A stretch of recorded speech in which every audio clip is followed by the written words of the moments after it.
Welcome back. After the break, you're watching Indus News live from Lahore, and I'm Fiza Jamal, and as promised, stories in detail.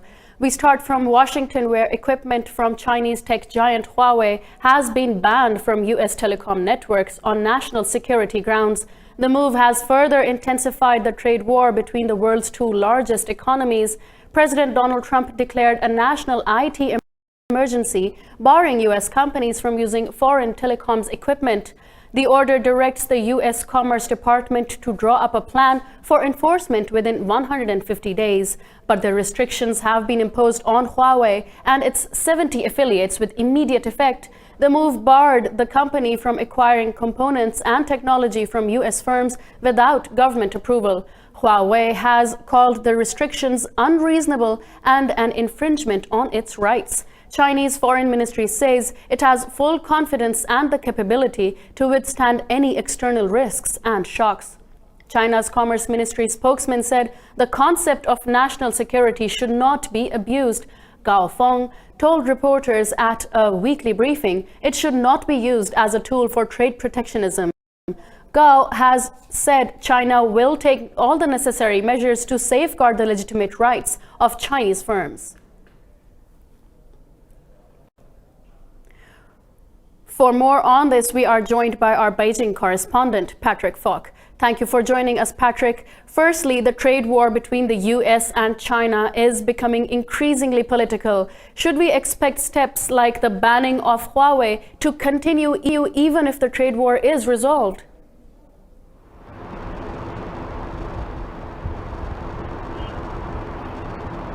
Well, I think the reality is that it's been political from the very beginning. And part of the problem is that neither side wants to look weak in all of this. The surprise, perhaps, is that it was the Americans that upped the ante this time round. There was always a suspicion that the Chinese may take further measures after the last round of tariffs on $60 billion worth of American goods, because they couldn't match the scale of the American tariffs on Chinese goods. But it was the Americans that delivered a double blow this time round. And one of the issues with the trade discussions is that there was no guarantee for the Chinese that the Americans were going to remove the existing tariffs in place, and there was no guarantee that Americans would let up on Chinese companies like Huawei. So certainly this move wouldn't have done anything to encourage the Chinese and make them feel that a deal was necessarily in their best interests.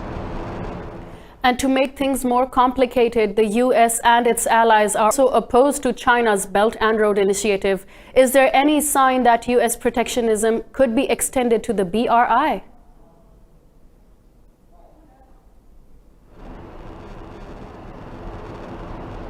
Well, I think there absolutely is. If you take a look at Mike Pompeo's recent comments on his trip to the UK, he said that the BRI makes countries lose their sovereignty, and Western allies of the US have continued to tarnish the Belt and Road Initiative, saying that it's a debt trap, and called it out for a lack of transparency. But it's perhaps not having the desired effect, because there are still a growing number of countries and regions that are getting on board with BRI, and perhaps if the US and its allies wants to do anything about it, it will have to go in and support many of these countries that it has perhaps neglected in recent years, and that is what's allowed China to come in and offer its financial support.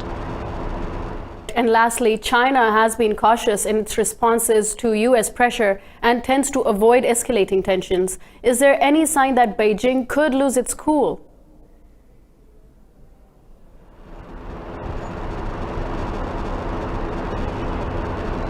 Well, I think China has been very measured so far, both following the last round of tariffs, and even today one might have suspected the Chinese to retaliate immediately after the heavy action against Huawei, but it's refrained from doing that and kept calm for the time being. This does certainly have potential to blow up, though. The action against Huawei will have an impact on the company, although the company has delivered some strong earnings results in the last quarter. It's up 40% year on year.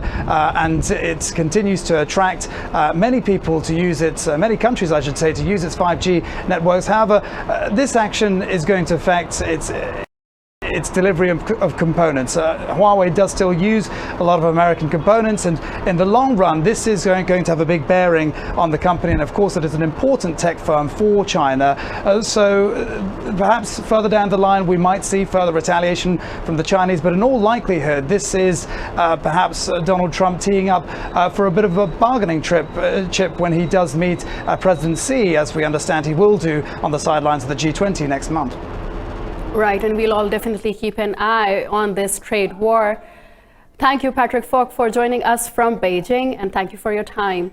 Next, representatives of Venezuela's government and opposition are in Norway to negotiate a political settlement. The trip comes shortly after the United States ordered a suspension of all flights to and from the country. The Venezuelan Government Commission is headed by Information Minister Jorge Rodriguez.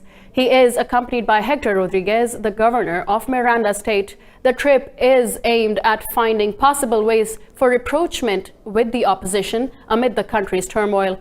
President Maduro earlier said Jorge Rodriguez was completing a very important mission abroad.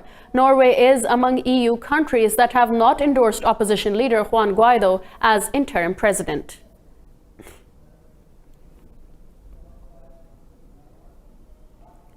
In Sudan, protesters have continued their sit-in outside the defense ministry despite army attempts to disperse the crowd.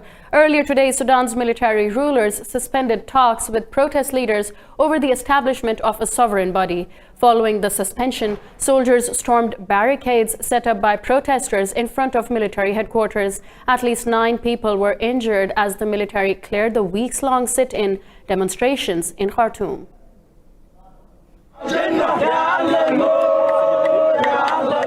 The Sudanese military and protesters agreed to a 3-year transition period on Tuesday, but the country's military and opposition alliance are at loggerheads yet again. The ongoing talks for the composition of the council were suspended after the military's use of force on protesters. Despite what was announced in terms of cooperation and optimism, the situation was escalated as follows. A revolutionary escalation plan was issued by one component of the Freedom and Change movement, when negotiations were underway. Both the military and the opposition blamed each other for escalating the conflict. This is directed to the military council. We will not be able to find who fired the guns, and it is not our responsibility to find whoever fired the gun. But you have to bring us the person who did. The negotiation for a future form of government has now been suspended indefinitely.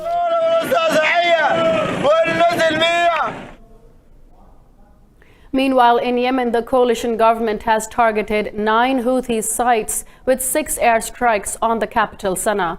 Earlier, fierce fighting erupted between Houthis and government coalition forces in Hodeidah. This comes after the UN Security Council urged the warring parties to implement the remaining redeployments. At the crossroads between war and peace, despite the withdrawal of Houthi rebel forces from Red Sea ports. Speaking at the Security Council meeting, UN envoy Martin Griffiths did not rule out the resumption of an all-out war.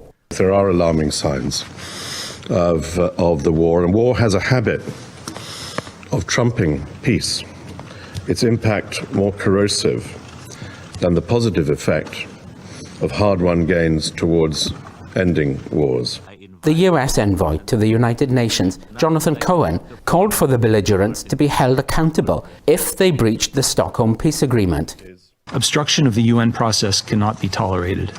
For months, apparent breakthroughs have happened just in time for Security Council briefings. Then progress stalls once we leave this chamber. We've seen enough of that pattern, and we should insist that it end today. Council members must consider how to hold parties responsible if they don't implement the Stockholm Agreement. The ceasefire in the port of Hodeidah has largely held, despite intermittent shelling and skirmishes, but violence continues elsewhere. Earlier, 97 Houthi fighters were killed by the government coalition in Al-Dali Governorate.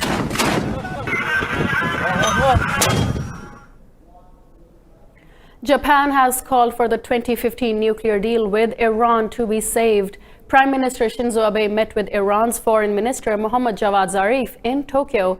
The two men discussed rising tensions between the US and Iran alongside other regional developments. Earlier, Zarif said Iran is committed to the nuclear deal despite the US withdrawal from the agreement last year. In a meeting with his Japanese counterpart, Taro Kono, Zarif said Iran acted within the deal's frameworks. Foreign Minister Zarif refused to accept US pressure through sanctions.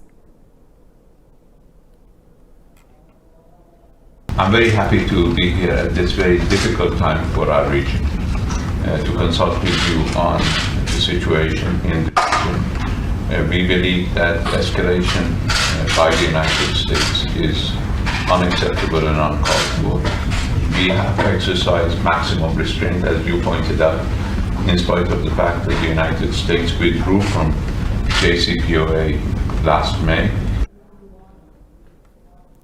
In another development, Turkey's President Tayyip Erdogan and Iraqi Prime Minister Abdul Mahdi have agreed to develop security ties and increase trade. Leaders of both countries met in an official ceremony in Turkey. They discussed several regional and international issues. Erdogan said both countries plan to boost mutually beneficial military cooperation and trade. They have agreed to follow up with a meeting of their defense ministers and intelligence chiefs. In Syria, US-backed Syrian forces have arrested at least 20 ISIS militants during a raid in the eastern province of Deir el-Zor. In the operation, US-backed Kurdish-led forces have discovered 2 tunnels used by militants to launch attacks. A number of weapons have also been confiscated. Last week, a US-led raid on a terrorist hideout sparked violent protests and attacks on Syrian forces.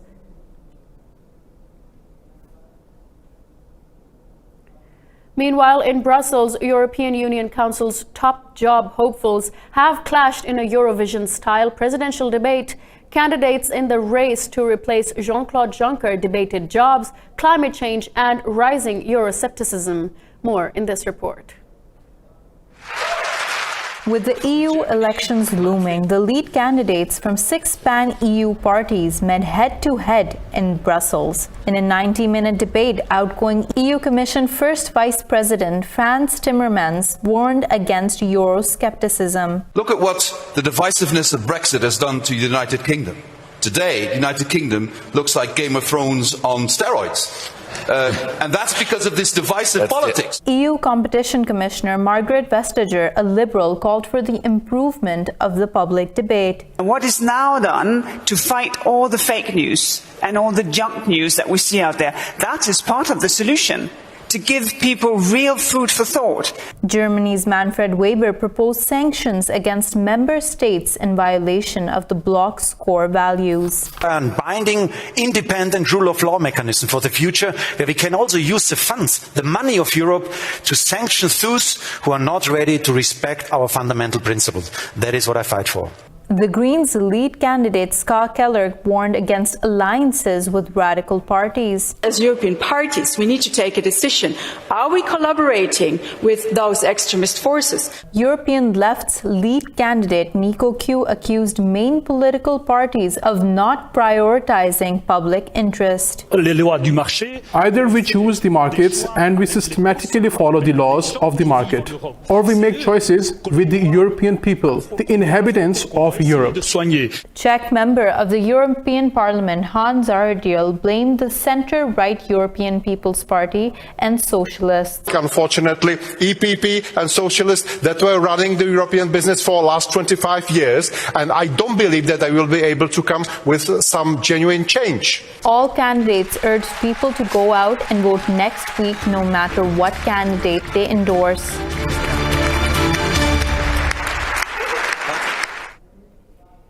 In Germany, despite agreeing on fundamentals, Chancellor Angela Merkel has admitted differences with French President Macron. The German Chancellor has said the two think differently and have what she called intense debates. In a media interview, she insisted they are able to drive the European Union forward because they can't compromise. The two leaders signed a new treaty in January to update their 1963 post-war reconciliation accord.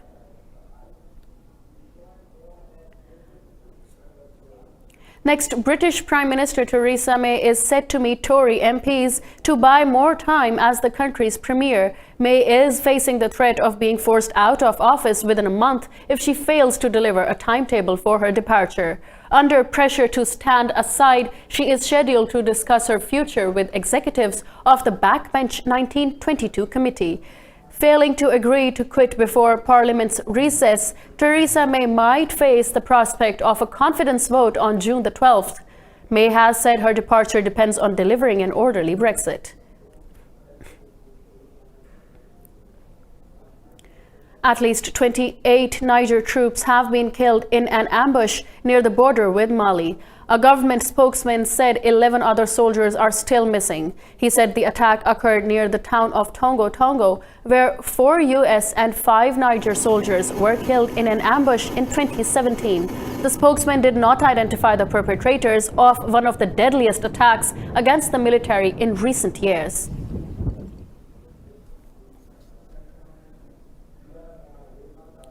Fighting between Libya's government and eastern forces has intensified near Tripoli despite calls for a ceasefire. Fighters loyal to the UN-backed government fired heavy artillery over the front line in Libya's capital. Forces loyal to the Libyan government are defending the city against an offensive by Khalifa Haftar eastern forces. According to the UN, over 440 people have died and tens of thousands have been displaced since the offensive began on April the 4th.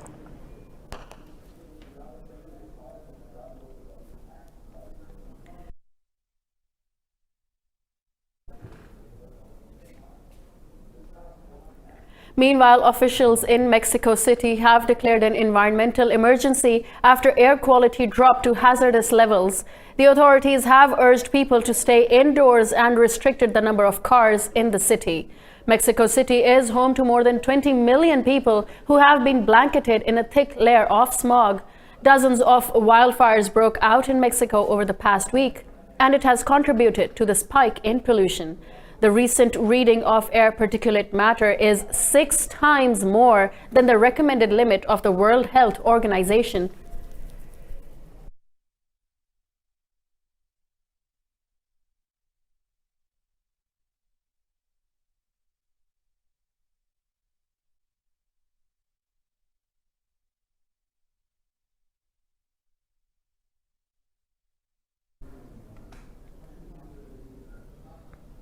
Students in Brazil have begun a nationwide strike over education budget cuts. They and their lecturers from hundreds of universities and colleges across Brazil have joined the protests. Details in this report.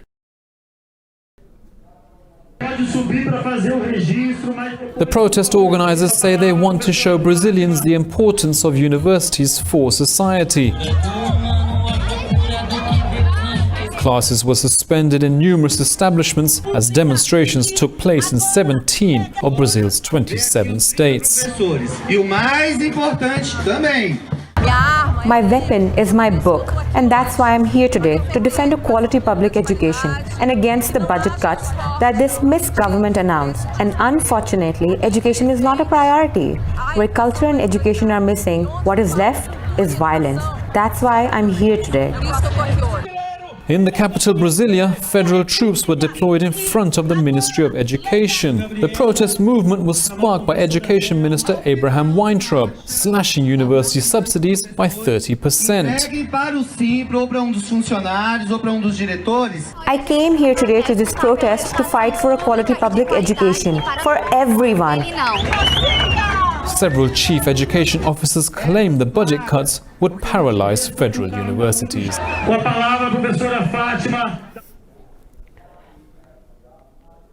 A driverless electric truck has hit the roads of Sweden. Described as a world first, the truck has begun its daily freight deliveries. Autonomous vehicles are turning into a reality. They may pave the way for future systems where computers take over the art of driving. Such is the case in Sweden, where a driverless electric truck has started deliveries on the roads. From my perspective, we are the first in the world to actually do this on public road. And I mean, history is created in small steps. The first flight of the Wright brothers was 300 meters. This stretch of road is actually 300 meters as well. So we are bound to take and keep pushing history forward. And that, like I said, it's happened in small steps, but this is a giant step for autonomous electric transport. The electric truck weighs 26 tons when jam-packed and does not have a driver cabin. The company is determined to have 200 vehicles in operation by the end of 2020. Despite being a startup, the electric truck has been picked over established operators. Well, because first of all, we believe that with the growth of global transport, CO2 emissions cannot really increase in the same way, and we need to find more sustainable alternative ways of transporting. Secondly, we are clearly of the opinion that the future of logistics is smart, is CO2 friendly, and is connected. The driverless electric truck is estimated to reduce road freight operating costs by 60%. In the U.S., doctors have become involved in the gun control debate. This has resulted in a clash between medical practitioners and the National Rifle Associations. Details in this report. Frequently seeing children succumb to gunshot has taken a toll in American doctors. Post-traumatic stress disorder rates in American traumatic surgeons are on par with US military veterans. Some have found speaking out against lax gun laws to be therapeutic. Gun violence is very personal.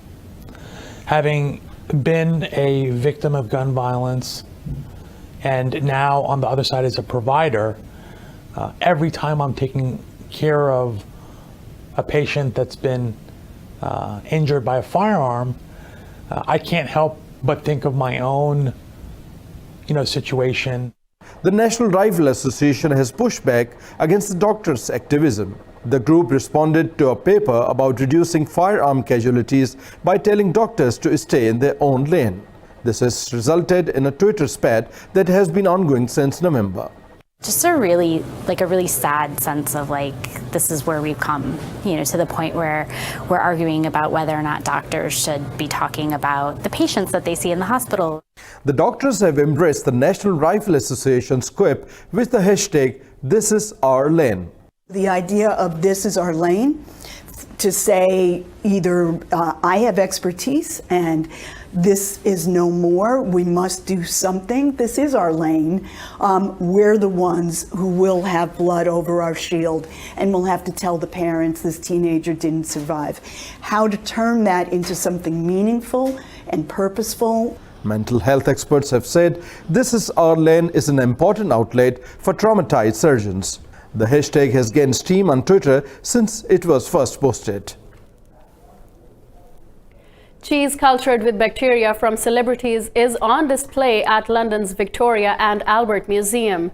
The exhibit is meant to bring attention to human food cycles and their sustainability. More in this report.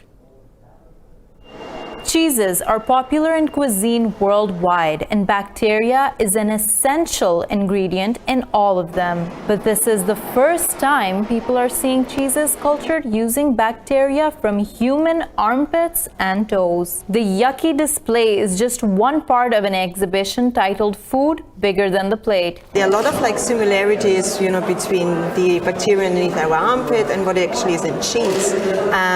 But in the first place, sounds a little bit yucky. But the truth is, if you think about handmade cheeses, handmade food, you put your hands in there, bacteria often actually your co-creator of your food. Biodesigner Helene Steiner is also behind Project Florence, which she calls a talking plant. The project consists of a strawberry plant connected to a computer where visitors can type a question. They then get a printed answer that uses the plant's electrical and chemical signals. For me, what was really the starting point of the project was giving nature a voice and building a more sustainable system, understanding our environment. So one reason why I started this was looking into pesticides. So at the moment we put them 6 times a year in the fields quite randomly, and I thought it would be really interesting if we have a way of understanding when plants are actually infected and only use pesticides in that moment. So that could be a really useful application. The purpose of the entire exhibit at London's V&A Museum is to get people to reconsider their relationship with food. Your relationship with food is more than just that moment of eating what's on your plate. Every meal that you have, every act of eating connects you to nature, to culture, to economics and politics, to your own body. The exhibition explores a number of themes, including compositing, farming, and trading. It takes place at a time when scientists are warning that humanity must restructure its relationship with the planet.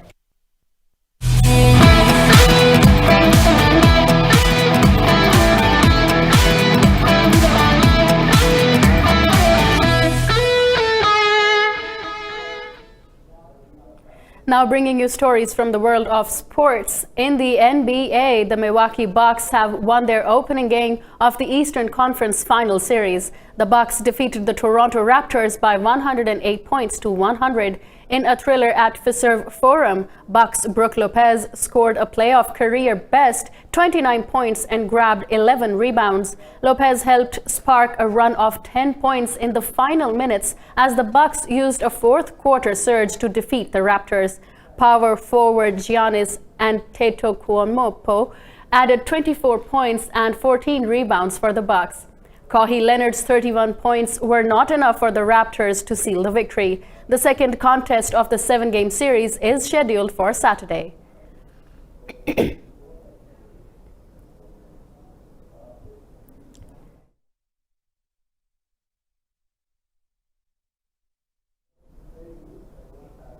Great Britain were thrashed 6-3 by the US in the fourth Group A match of Ice Hockey World Championship in Slovakia. In Group B, Switzerland beat Norway 4-1 to claim the fourth consecutive win. It was business as usual for British netminder Ben Bones, who stopped 59 of 65 shots. Patrick Kane led the American offense with a goal and 2 assists. Last year's finalists, Switzerland, continued their impressive form. Goals from Andres Ambul and Nico Hischier and Gregory Hoffman saw Switzerland win 4-1 against Norway.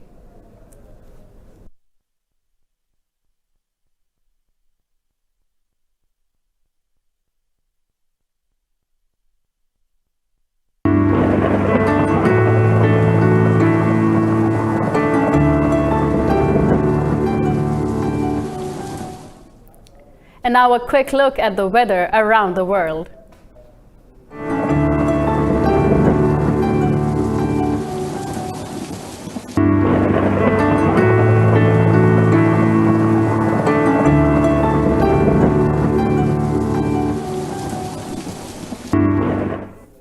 These are all the stories in detail we have for you now. Don't forget, you can visit our website for details on all of our main stories. You can also choose to keep us on your social timeline. Just find us on social media by indus.news.